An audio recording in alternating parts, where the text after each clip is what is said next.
আজকের পাঠ শিবপুরাণ জ্ঞান সংহিতার ৪২ অধ্যায়। ৪১ অধ্যায়ে আমরা নর্মদা তটের মাহাত্ম্য শিবপুরাণে উল্লেখিত দেখেছি এবং গঙ্গা দেবী অনসূয়ার সাধন ফল চেয়ে নিচ্ছেন নিজের কলুষতা মুক্তির জন্য। এটা খুবই আশ্চর্যের একটি ঘটনা এবং এইটি প্রতিষ্ঠিত হচ্ছে যে মানুষের সাধনের তেজ দেবতাদের চেয়েও বেশি। আজকে সেই কথা স্মরণে রেখে ৪২ অধ্যায় পাঠ শুরু হচ্ছে। সুত কহিলেন, হে ঋষি শ্রেষ্ঠগণ, পাপনাশিনী কথা শ্রবণ করুন। ব্যাসমুখে আমি যাহা শুনিয়াছি তাহাই কহিব। ঋষিরা কহিলেন, হে সুত, তুমি সকল বিষয়ই ব্যাস অনুগ্রহে জানিয়াছ, তোমার অজ্ঞানতা নাই। এই জন্য আমরা জিজ্ঞাসা করিতেছি, লোকে যে লিঙ্গ পূজা করে তাহার কারণ তুমি বলিয়াছ, তদ ভিন্ন আর কোনো কারণ আছে কি? সুত কহিলেন, হে ঋষি সত্তমগণ, কল্পভেদ কথা শুনিয়াছি, অদ্য তাহাই শ্রবণ করুন। পুরাকালে দারুবনে ব্রাহ্মণদের যাহা হইয়াছিল তাহা শ্রবণ করুন, যথাশ্রুত কহিব। দারু নামক শ্রেষ্ঠ বনে ঋষিরা বাস করিতেন।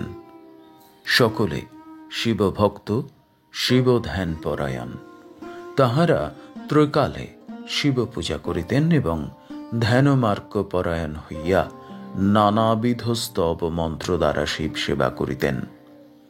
কোন সময় তাহারা সমিদ আহরণের জন্য বনমধ্যে গমন করিলেন। এই সময় সাক্ষাৎ নীললোহিত শঙ্কর অযোগ্য রূপ ধারণ করিয়া তাহাদের পরীক্ষায় নিমিত্ত আসিলেন। শিবের কোটিতে বস্ত্র নাই, শরীর ভস্য আচ্ছাদিত, অতি তেজস্বী এবং তাহার বিকৃত চেষ্টা, বিকৃত কটাক্ষ, তিনি হস্ত দ্বারা লিঙ্গ ধারণ করিয়া স্ত্রীদের মন মোহিত করিয়া আগমন করিলেন। ঋষিপত্নীরা তাহাকে দেখিয়া অতি ভীত হইলেন। কোন কোন ঋষিপত্নীরা ব্যাগ্রা ও বিস্মিতা হইয়া তথায় আসিলেন, অপরেরা সেই শিবের হস্ত ধরিয়া পরস্পর আলিঙ্গন করিতে লাগিলেন। এই সময়ে ঋষিরা আসিলেন। তাহার এইরূপ বিরুদ্ধ ব্যাপার দেখিয়া অতিশয় ক্রুদ্ধ হইলেন এবং দুঃখিত অন্তঃকরণে ই কে কে বলিতে লাগিলেন। যখন সেই বিরূপ পুরুষ কিছু বলিলেন না, তখন তাহারা বলিলেন, তুমি বিরুদ্ধাচরণ করিতেছ কেন? তোমার লিঙ্গ পৃথিবী তলে পতিত হোক। এই কহিলে লিঙ্গ তৎক্ষণাৎ পতিত হইল। সেই লিঙ্গ অগ্রে যাহা ছিল তৎসমুদয় দগ্ধ করিল এবং যেখানে যেখানে যাইতে লাগিল তৎসকলই দগ্ধ করিতে লাগিল। পাতালে, স্বর্গে, পৃথিবীতে যাইল, কোন স্থানে থাকিল না। লোক সকল ব্যাকুল হইল, ঋষিরা দুঃখিত হইলেন। দেবতা ঋষিরা কোথাও সুখ লাভ করিতে পারিলেন না। তখন দেবতা ঋষিরা শিবকে জানিতে না পারিয়া ব্রহ্মার শরণ হইলেন। সেখানে যাইয়া ব্রহ্মাকে সকল নিবেদন করিলেন। ব্রহ্মা তাহাদের কথা শুনিয়া বলিলেন, তোমরা জ্ঞানী হইয়া গর্হিত কার্য করিতেছ। যখন অজ্ঞানীরা এরূপ করিবে তখন কি বলিবে? হে হে দেবগণ, শিবের সহিত বিরোধ করিয়া কে কুশল লাভ করিবে? গৃহাগত অতিথিকে যে অপমাননা করে, অতিথি তাহার সুকৃতি লইয়া নিজ দুষ্কৃত তাহাকে অর্পণ করিয়া গমন করে। শিবকে অপমান করিলে যে কি হয় তাহা কহিতে পারি না। যে পর্যন্ত লিঙ্গ স্থির ভাব অবলম্বন না করিতেছে, সেই পর্যন্ত ত্রিজগতের কোথাও শুভ হইবে না, ইহা সত্য কহিতেছি। তোমাদের সেই কার্য করা উচিত যাহাতে এই জগতের স্বাস্থ্য হয়। ব্রহ্মার বাক্য শুনিয়া দেবতা ঋষিরা প্রণাম করিয়া কহিলেন, সে কার্য কি তাহা আদেশ করুন। তাহারা এইরূপ কহিলে ব্রহ্মা তাহাদিগকে বলিলেন, মঙ্গলদায়িনী গিরিজা দেবীর আরাধনা করো। তিনি যদি প্রসন্ন হইয়া যোনি রূপ ধারণ করেন, তাহা হইলে এই লিঙ্গ স্থির ভাব অবলম্বন করিবে।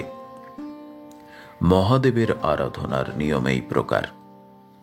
এইখানে খুবই আশ্চর্য ঘটনা, এবং আমরা দেখতে পাচ্ছি যে পড়তে পড়তে দুটো জিনিস মনে হয়েছে, যে সাধকের একটা পর্যায়ে এসে বিভিন্ন পরীক্ষা আসে, কাম উদ্দীপনা তৈরি হয়, কামের দিক থেকেও শরীরে কাম জাগতে পারে প্রচুর পরিমাণে, অথবা বিভিন্ন দিক থেকে বিপদ আসতে পারে বা অপশক্তির আক্রমণও আসতে পারে।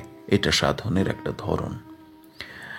ওই জন্য বারবার গুরু স্মরণ বা গুরু দ্বারা পরিচালিত হওয়া উচিত। এখানে এই ঘটনার মধ্য দিয়ে আরও একটি ঘটনা, সেটা হচ্ছে যে পৃথিবীতে স্বর্গে মর্তে পাতালে সেই লিঙ্গ গেল, তাকে কেউ ধারণ করতে পারছে না। তখন গিরিজাকে ব্রহ্মা বলছেন যে গিরিজাকে যোনি রূপ ধারণ করে সেই লিঙ্গকে ধারণ করার জন্য প্রার্থনা করো। গিরিজা যদি তা করেন, তাহলেই একমাত্র সেই লিঙ্গকে ধারণ করা সম্ভব হবে। তার মানে এই কনসেপ্টটি আসছে। এর আগে বিভিন্ন লিঙ্গের কথা আমরা পড়েছি, কিন্তু চিহ্নরূপে এইবারে পার্বতী আর শিবলিঙ্গ আর যাকে বলা হয় গৌরীপট্ট, সেই গৌরীপট্টের ধারণা বা সিম্বলটি আসছে। এই যে যোনি রূপে গিরিজাকে তোমরা আবাহন করো, এবং সেখানে তিনি যোনি রূপে যদি সেই লিঙ্গকে ধারণ করেন, তাহলেই সর্বমঙ্গল। এই কথা কিন্তু ব্রহ্মা বলছেন জ্ঞান সংহিতার 42 অধ্যায়ে। এরপরে সেই লিঙ্গ স্থাপনা করে তার পুজোর বিধি, সেটা ব্রহ্মা বলছেন। কেমন সেটা শুনে নেওয়া যাক। মহাদেবের আরাধনার নিয়ম এই প্রকার। অষ্টদল পদ্ম আঁকিয়া তদু উপরি দূর্বা, জবাঙ্কুর এবং ঔষধি সমন্বিত এক কুম্ভ স্থাপনা করো, এবং তাহা তীর্থ জলে পূর্ণ করিবে। বেদোক্ত মন্ত্র দ্বারা কুম্ভ অভিমন্ত্রিত করিবে। হে ঋষি সত্তমগণ, সেই জল দ্বারা লিঙ্গকে অভিষেক করিবে। শতরুদ্রীয় মন্ত্র দ্বারা প্রক্ষিত হইলে শান্তি লাভ করিবে। গিরিজা যোনি স্বরূপ যোনি তথা স্থাপন করিয়া তাহাতে সেই লিঙ্গ স্থাপন করিয়া অভিমন্ত্রিত করিবে। গন্ধ, চন্দন, পুষ্প, ধীপ, ধূপ, দীপ আরত্রিক পূজা দ্বারা পরমেশ্বরকে সন্তুষ্ট করিবে। প্রণিপাত স্তব বাদ্য গান করিবে। এই প্রকার স্বস্তয়ন করিয়া জয়ধ্বনি করিবে। হে দেবেশ, প্রসন্ন হও।